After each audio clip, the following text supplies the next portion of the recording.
Life isn't about figuring out who you are. It's about choosing and becoming who you want to be, not discovering, creating. There's only one purpose, and it's to experience our fullest glory. We get so caught up in the difficulties of life that we forget our soul isn't here to suffer or fix itself or pass some test. It's here to fully express itself, whether that's through joy, love, creativity, power, all of it really. Your fullest glory is the most expanded, authentic, powerful version of you. And it never ends. There's no finish line. Because once you grow, you naturally want to grow more. Once you achieve a goal, you'll naturally imagine an even better version of yourself. There's always a next level of you. Growth is infinite, and that constant expansion is the entire point of existence. Life's not discovery, it's creation. Discovery implies you're looking for a true self that's hidden somewhere. Creation means you get to decide who you want to be right now. You aren't a detective looking for clues. You're an artist with a blank canvas. Most people approach life like a treasure hunt. Who am I? As if the answer is buried somewhere waiting to be found. But you're not finding yourself. You're building yourself. You're constantly deciding who you are. The question isn't, who am I? It's, who do I want to be right now in this moment? We tend to think life is a school, but it's actually a playground. A school is where you go to learn something you don't know. Most people think they're here to learn things that they don't know so they can eventually graduate to heaven. But that's a myth. You're not here because you're lacking something or to learn lessons like you're behind or incomplete. You aren't a student trying to get a passing grade. You're a creator. Your soul already knows everything it needs to know. You didn't come here ignorant. You came here whole. You already know things like love, truth, and peace, but you don't always live them out. So life gives you situations to experience what you already know. You already have all the knowledge inside you. You're just here to put it into practice. You don't need to learn anything. You just need to remember and act. Imagine you've read every book ever written about the taste of an orange. You know it's sweet and acidic, but you don't actually know it until you take a bite. Your soul already knows it's divine and glorious, but it came to earth to actually feel and live that glory. You already know what love is, but then someone disrespects you. Now you get a chance to be love anyway. That's the difference between conceptual knowing, you know love matters, and experiential knowing.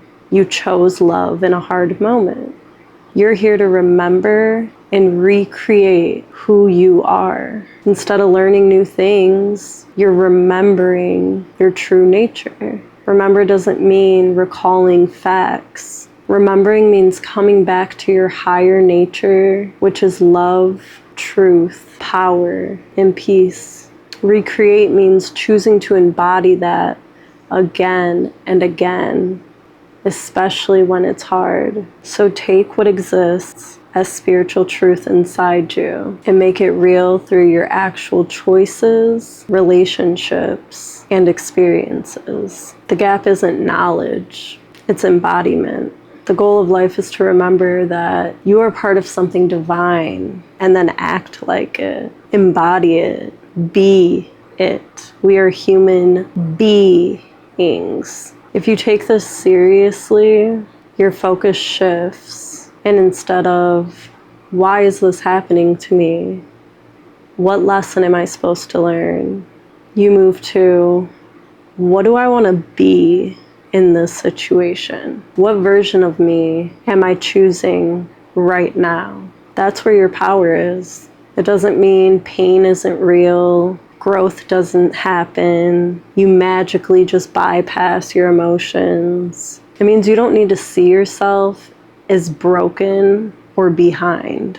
You're not here to pass a test. You're here to express yourself consciously, to decide who you want to be, and then go out and be it.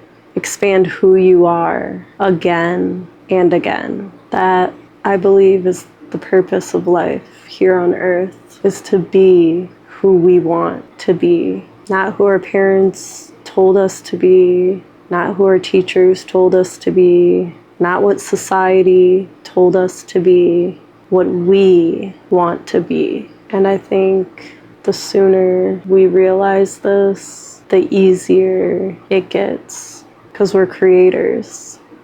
We're creating our reality every step of the way. Right now, right here, in this moment, we are living in a scenario that we created at one point. Our thoughts create reality. Our words are spells that create our reality. Our actions obviously create our reality. If we think we're lazy, then we're going to say we're lazy, and then we're going to be lazy. But if we think we're ambitious, then we're going to say ambitious things that are going to lead us to do ambitious things, like accomplish our goals, chase our dreams. I know it's easier said than done to change our thoughts when certain thought systems have been drilled into our minds, but the quicker we realize and become aware of the thoughts that we're thinking, the easier it becomes to just disconnect from them